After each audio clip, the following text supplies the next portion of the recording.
Can you talk to us about why you're here at this moment? Honestly, I just came out to pay my respects to the loss of a baby in our community, and wanted to be able to show some sort of gesture to the family and to this community who lost an 8-year-old.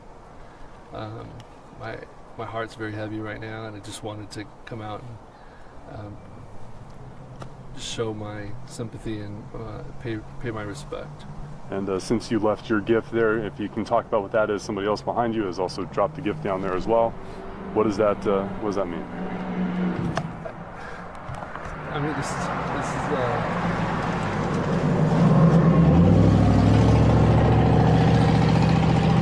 that's an example. People drive too damn fast in this neighborhood. People drive too fast in our neighborhood streets and around schools. I forgot your question. Oh no! I mean, just the gifts that we were talking about. But if you want to talk about the fast part of it, I mean, we've spoken with neighbors who would like to see more stop signs, would like to see cross guards. Parents would like to see cross guards. I mean, is that the action that we can expect in the wake of something like this? I think it is absolutely the action we should expect from our city and from the school district, working in partnership with each other to find better solutions for all children. This is a tragedy. This is a devastating tragedy for the family who lost an 8-year-old, for that little baby who lost his life, for our community, for the neighborhood, for the children who had to see it. This is horrible. We have to do more, and we have to press more. And I don't want to talk about, what the traffic engineers will say, what meets warrants, and all of this, bureaucratic talk. I understand they have their rationales, but my concern chiefly is about providing safety for our community, for our residents. And that's what we've been continuously pounding our fists on at City Hall for years.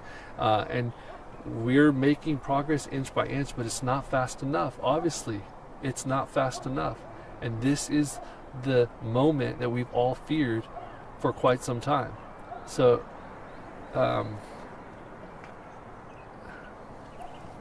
This is the 43rd pedestrian fatal in Kern in general. And since the beginning of the year, what's your reaction to that number, and especially with what happened? It is ridiculous. It is absolutely ridiculous. And we know why, right? We know that people are driving far too quickly. They're driving faster than ever before. They have heavier vehicles, and they're far more distracted than ever before. Everyone has their phone in their hands as they're driving, and it is ridiculous. Like, a driver's responsibility is to pay attention to the damn road. Like, pay attention. And I've been at so many different traffic lights over the last 6 months where it's a green light, it's a red light turns green, and the car in front of me doesn't go. Why? Because someone is not paying attention, they're on their phone. We see it all the time. People are not paying attention, they're distracted.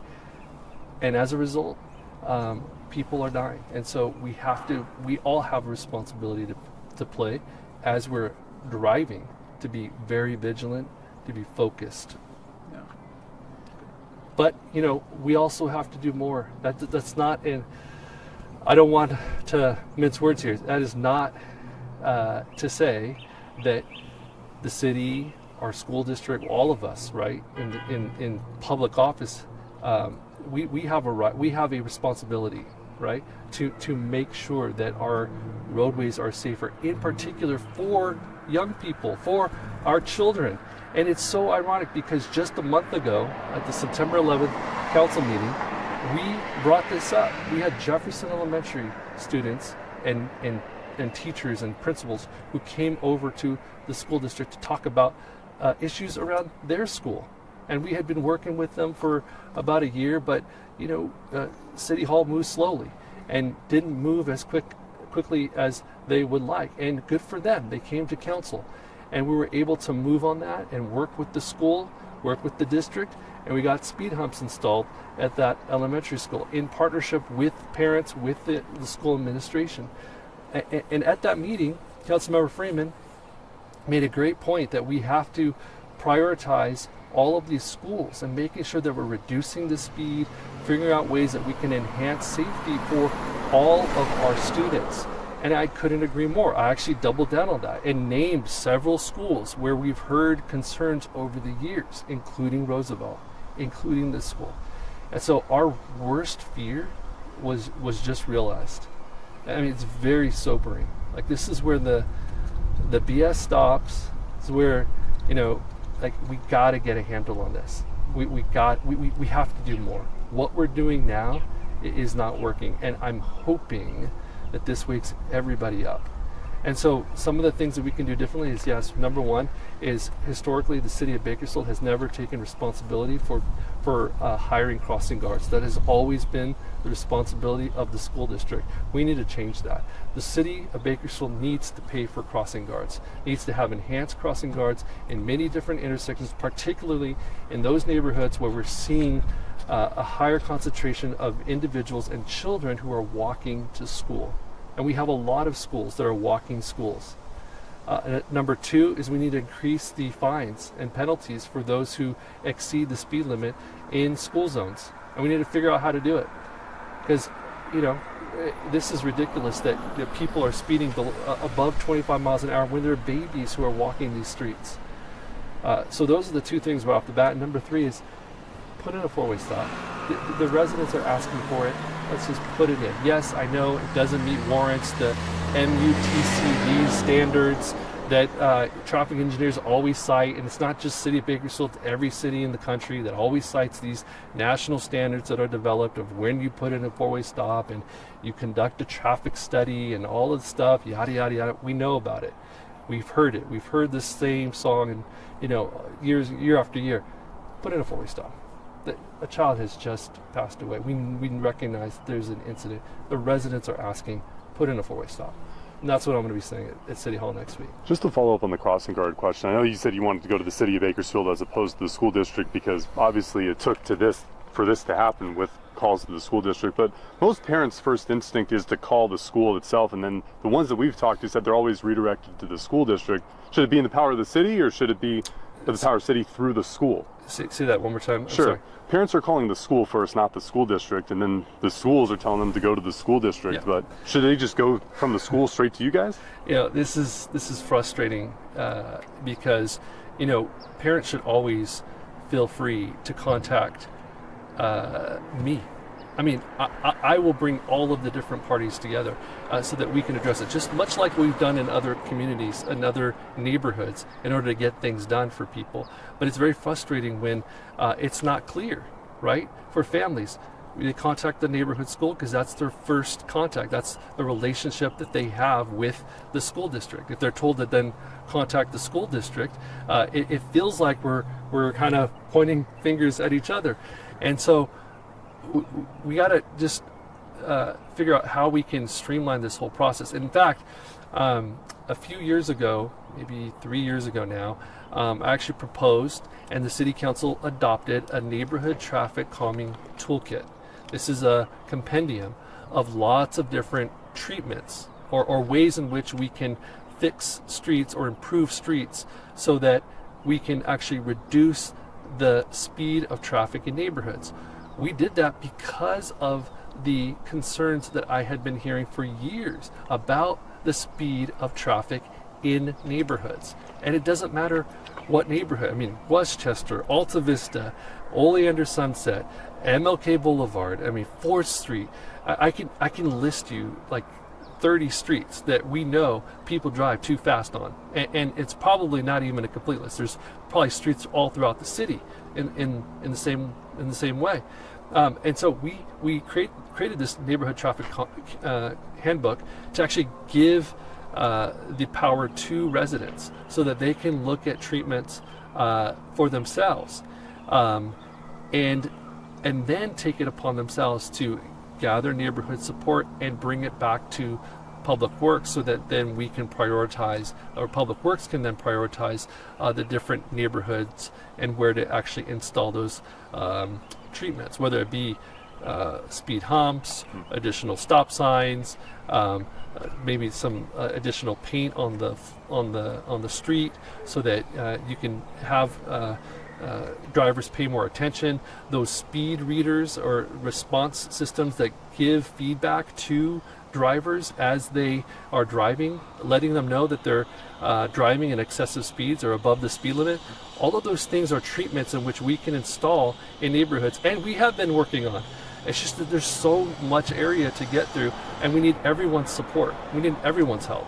So to answer your question, I think that city needs to do a better job at communicating that neighborhood traffic toolkit that the city council has adopted and that's accessible for the public. We need to do a better job communicating that.